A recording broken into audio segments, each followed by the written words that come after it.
Le 15 mai 1975, Yvette quitte sa petite maison du village breton de Plogoff pour aller faire ses courses.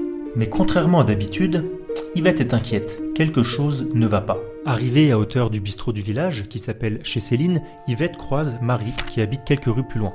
Une courte discussion de voisinage s'engage, mais très vite, Yvette lâche ce qu'elle a sur le cœur. Marie, tu sais, l'usine qui paraît qu'ils vont mettre à Fountainhoud avant la pointe du Raz, tu sais ce que c'est, toi ?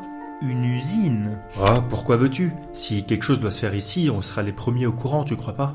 Et même si Marie se veut rassurante, Yvette n'a pas tort de s'inquiéter. Parce que quelques mois plus tôt, à plus de 600 km de là, le Premier ministre Pierre Messmer s'apprête à donner une grande interview télévisée. Il veut faire une grande annonce qui fera l'effet d'une bombe. Et nous avons pris aujourd'hui même une décision très importante. Nous avons pris la décision de réaliser en 1974 et 1975 le lancement de 13 centrales nucléaires. Et l'un des emplacements retenus pour la construction d'une nouvelle centrale nucléaire se trouve justement chez Yvette, à Plogoff.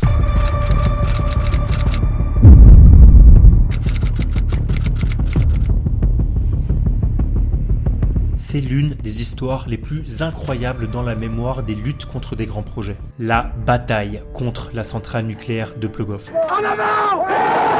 Une bataille sans relâche, à certains égards exemplaire et devenue presque légendaire. Personnellement, j'avais déjà entendu ce nom un peu étrange, Plogoff, et j'avais compris qu'il s'était passé quelque chose de fou là-bas, mais j'ai jamais pris le temps de vraiment savoir quoi. Mais ces dernières semaines, j'ai pris le temps de vraiment me pencher sur l'histoire de Plogoff, et j'ai pas été déçu. J'ai très envie de vous raconter ce que j'ai découvert.